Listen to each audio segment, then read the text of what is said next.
Welcome into 11warriors.com web report. Beau, Dan, James.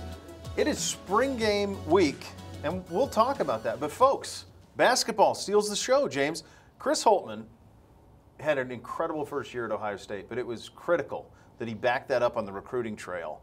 And he gets Christmas in April with what happened today with Alonzo Gaffney. Yeah, getting Alonzo Gaffney, the top player in the state of Ohio, to commit in April, like you said, it's huge. It's the biggest commitment he's gotten since he's been here. Obviously, had some great has put together a great 2018 class, but to get this guy, Alonzo Gaffney, it's a cornerstone now you can build around. And I mean, you got C.J. Walker, the Florida State transfer, just a couple of days earlier. So a really big week for Chris Holtmann. This really sets off, and I think they don't get Alonzo Gaffney if they don't have the season that they did. I agree. So I think they kind of help each other out.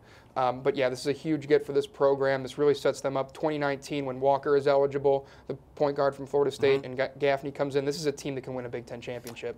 Yeah, and it was really imperative that they did it right away, that you take full advantage of the momentum that you get. They do that. It also sets up, for me, a guy I've been covering the program for a while, I think of Tressel and Glenville, and I think of Sonny at Garfield Heights, and I think of Gaffney coming in, and maybe there could be a pipe. Michi's down. I mean, they got a lot of talent on that squad. Maybe he can control Northeast Ohio a little bit the way that Tress had it with Ted. Yeah, and I think this just builds a ton of momentum going forward in recruiting, because to start off in April to land a five-star kid like Alonzo Gaffney, now you're going to have other recruits from the state of Ohio, other recruits from all over the country go, a five-star kid just committed to Ohio State. Maybe we should take a closer look at Ohio State. So Gaffney's going to play a huge role in recruiting other players to be a part of this class. And now Chris Holtmann has the chance to really build that class that he needs to take this program to the next level. We saw Thad Matta do that, build some real power classes that took that program to a championship contending level. That's what Chris Holtmann has to do, and Alonzo Gaffney's a great start to that. Yeah, it certainly is. All right, the spring game is Saturday. On Sunday, what will we be wildly overreacting to? The quarterbacks.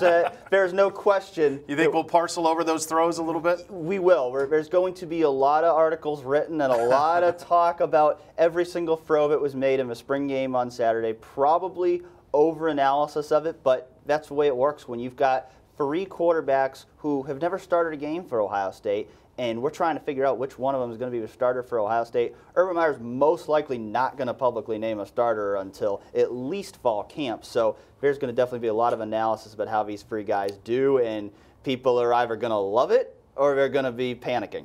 There has to be some honesty, though, and I think Urban's alluded to this. I know Joe has as well. Speaking of Joe Burrow, if he doesn't win the job, I mean, there has to be some transparency there. I think that's owed to Burrow, is it not? Yeah, absolutely it is. He's an Ohio guy, and, Urban Meyer, you want to keep the Ohio coaches, you want to keep those Ohio kids happy. You don't want to, set them off. So I think if Joe Burrow's not in contention for this job, I think Urban Meyer owes it to him to tell him, hey, he will. We're going to go with Dwayne, or we're going to go with Tate. And he's, Joe's a guy who's going to graduate, and he'll have 2 years of eligibility to play somewhere else. So I think Urban owes that to him. I think he will give that to him. He'll give him that courtesy if he doesn't win the job. And then you go with Haskins and Martell, and you hope that, neither of those guys transfer or go pro. You just hope you have those guys for at least 2 years, because behind him, we talked about it on the other show, you miss the kid from Florida, you miss Emory Jones, you don't have much behind them. No, I mean, keeping Tate Martell happy is critical, however this shakes out. So, I mean, I think he will have some sort of role on the team going into 2018, even if he's not the starter, if it is Haskins, the way we kind of all think it will be. What position group will you be monitoring most closely on Saturday? Other than the quarterbacks, I'm really interested to see the linebackers, because we're talking about maybe having 3 new starters at that position. Jerome Baker's gone, Chris Worley's gone, Tuff Borland sidelined by Achilles, plus the fact that was already maybe the weakest group on the team last year. So you look at guys like Malik Harrison, Keandre Jones, Baron Browning, Justin Hilliard, Pete Werner. I'm really interested to see how those guys look, because there's no question that unit needs to take a step forward this year, and they've got a lot of talent, but it's a lot of unproven talent. Yeah, I'm with him, and I think what we're going to see is, the spring game is essentially a glorified 7-on-7. There's a lot of passing, not a lot of running, and that's where we saw that linebacker group struggle last year, was in the passing game. That Oklahoma and Iowa game, over the middle, they couldn't cover anything. So you're going to see a lot of throws, and we're going to see, can this linebacker group cover in the passing game? And that's what I really want to see, is how they defend the passing game and what kind of success they can have defensively against 3 quarterbacks. They're going to be slinging it all over the field on Saturday. I always felt that the spring game was like the official start of spring you know, in Ohio. Like we've had some great days, some 90-degree days, and it looks that, I mean, winter has been like the drunken friend who will not leave your house and keeps asking for another beverage. It appears that we're through that, and we could have some really 60. hope. Well, not all the way through, but Saturday we could be okay, right? Like it's looking like 60s, 70s if Yeah. you believe the Football Doppler weather. Titan people. Yeah, Is that what they're football saying? weather. Football weather. Fingers crossed. See you next week, kids.